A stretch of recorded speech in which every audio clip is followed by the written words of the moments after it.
Welcome to another deep dive. Yeah. Today we're going back in time Back in time. to the American women's suffrage movement. Yeah. It's brimming with passion and conflict and a lot of strategy. Right. We've got a ton of sources. Yeah, we do. We've got audio clips Mhm. from a historical podcast. Right. We've got excerpts from speeches. Yes. And some articles that really capture the spirit of this fight. Yeah, for the women's right to vote. Exactly. Exactly. So we're going to be focusing on the years leading up to the 19th Amendment, Okay. when the movement faced a lot of clashes, Oh, yeah. internal clashes, external pressures, Yeah. and even violence. Yeah, there was a lot of that. It's a fascinating story It is. with a lot of twists and turns. So we're going to make sure you don't miss those aha moments. Absolutely. Okay, so let's dive right in. Let's do it. Okay, so we begin our journey with Alice Paul. Okay. You might know her as this quiet, almost reserved person, Yeah. but she was a powerhouse for women's rights. She was a force to be reckoned with. Oh, yeah? And it's interesting how her experience in the British suffrage movement Okay. really shaped her approach when she came back to the U.S. Okay. Because the British movement was known for its radical tactics. Yeah. So she brought this new energy Uh-huh. when she came back. Yeah. Like a fire? Yeah, it's like she lit a fire under the movement. Exactly. And she wasn't afraid to make a statement. No, she wasn't. No. Like the 1913 Women's Suffrage Parade, All right. which was her brainchild. Oh, yeah. Thousands of women marching down Pennsylvania Avenue right before Wilson's inauguration, Right. demanding a federal amendment. Huge. It must have sent shockwaves through Washington. It was a bold move. It was. And it was designed to put pressure on the new president. Yeah, and to really grab the nation's attention. Absolutely. Yeah. It was a spectacle. It was. But it also showed some of the cracks in the movement itself. Yeah. And this is where it gets really interesting. Yeah, this is where the drama unfolds. Yeah. The debate surrounding Black women's participation Oh, yeah? exposed a big rift. Yeah. Paul, worried about alienating Southern supporters, initially wanted to segregate the marchers.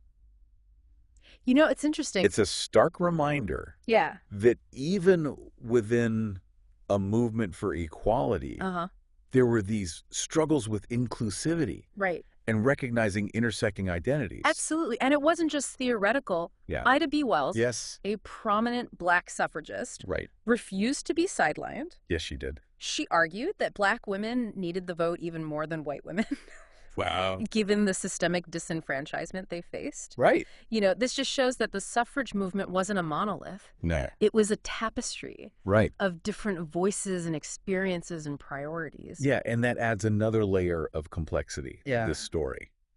You see this young, fiery leader, Alice, pushing for a federal amendment, Yeah. clashing Yeah. with veterans Yeah. like Anna Howard Shaw, Right. who favored a more state-focused approach. A more traditional approach. It was Yeah. this clash of ideologies. Yeah. You know, Paul's confrontational tactics versus the more traditional lobbying of NAWSA. Yeah, the National American Women's Suffrage Association. Right.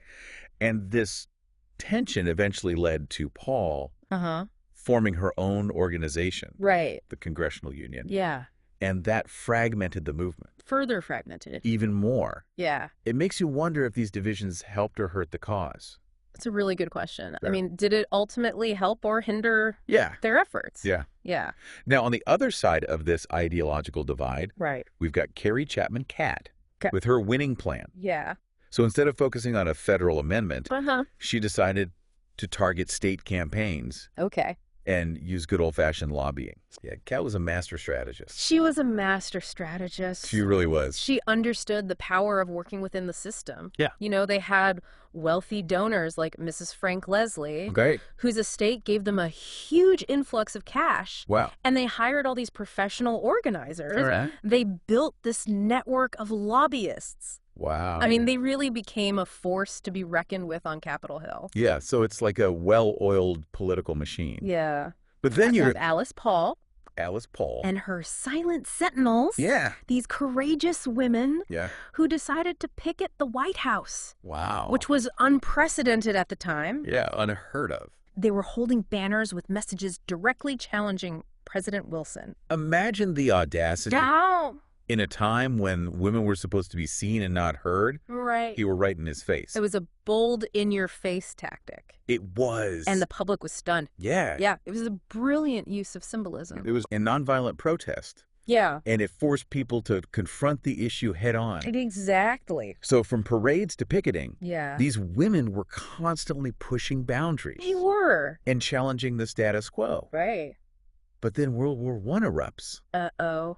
And everything changes. Things changed quickly. Yeah, how did these different factions navigate this new complex landscape? Yeah. Did they put their differences aside? Or did the war make the divisions worse? Yeah, it's a great question. Yeah. I mean, did they band together or did it pull them apart?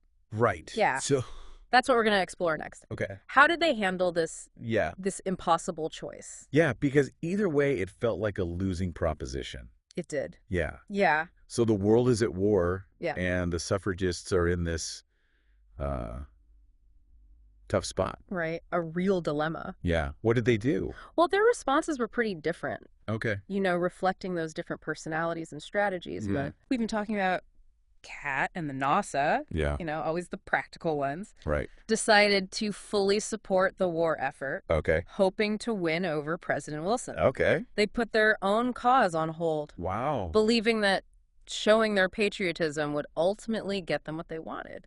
Okay, so that's a pretty big gamble. It is. You're putting your campaign on hold and hoping that the president's going to come around. Right, hoping he sees things their way. Yeah. Eventually. What about Alice Paul?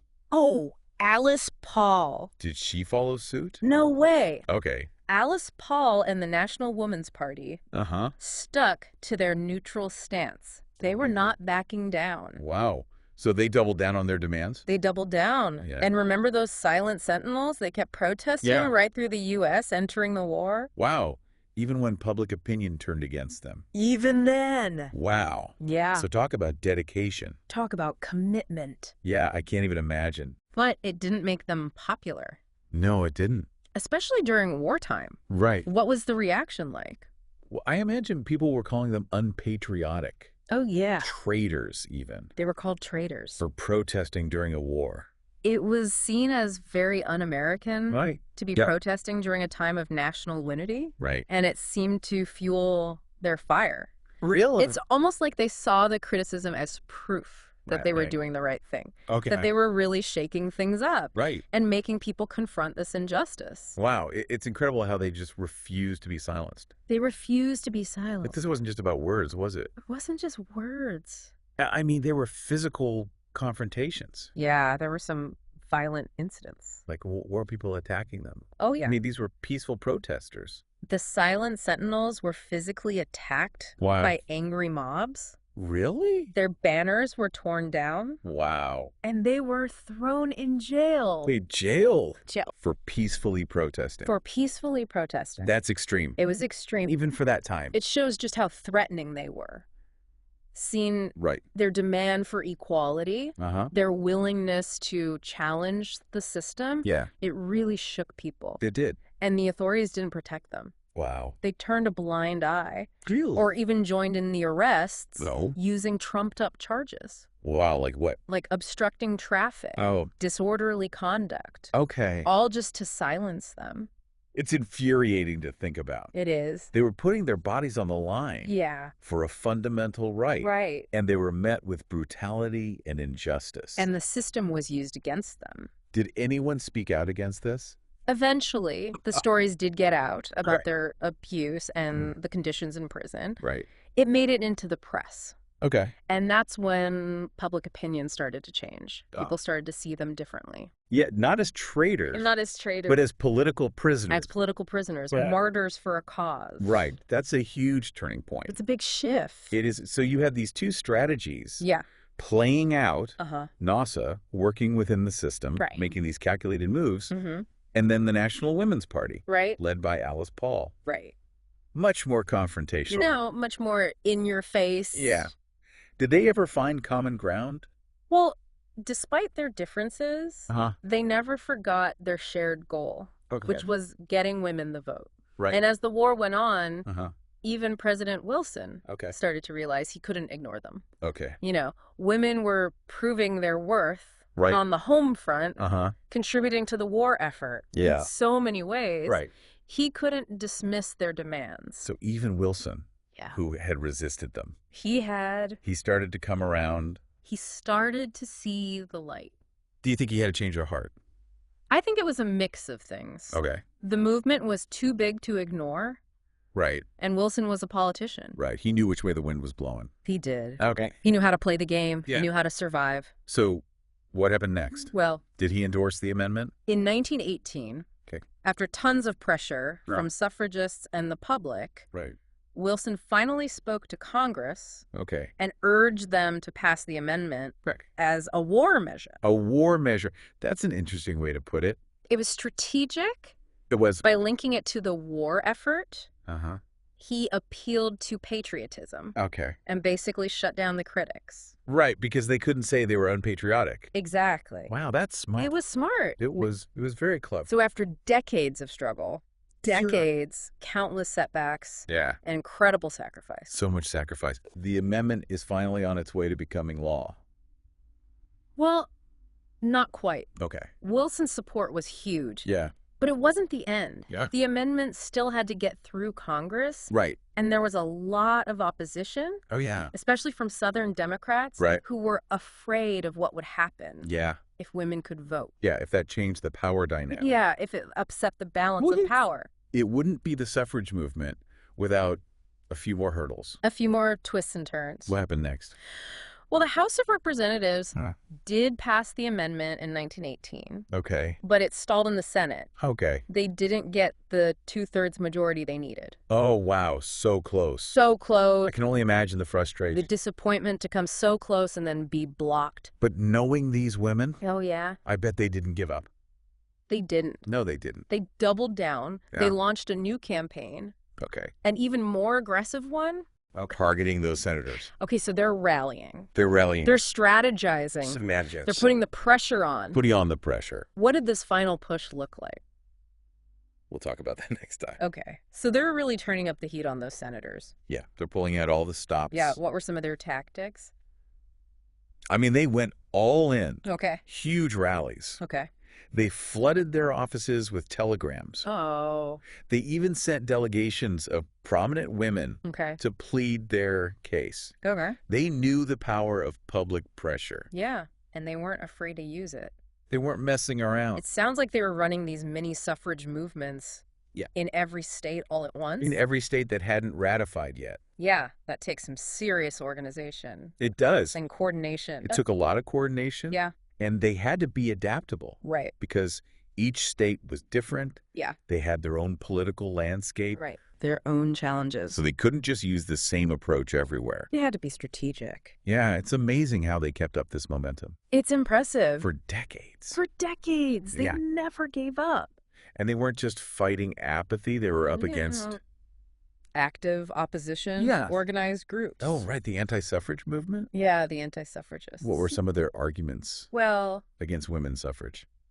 A lot of it was fear-mongering. Okay. They said it would disrupt the natural order, destroy families, lead to chaos. Wow. Some even said women were too emotional to make rational decisions. Wow. It's amazing to think people were saying that not that long ago. No, it's just 100 years ago. How did the suffragists counter that? They fought back with facts, logic, and personal stories.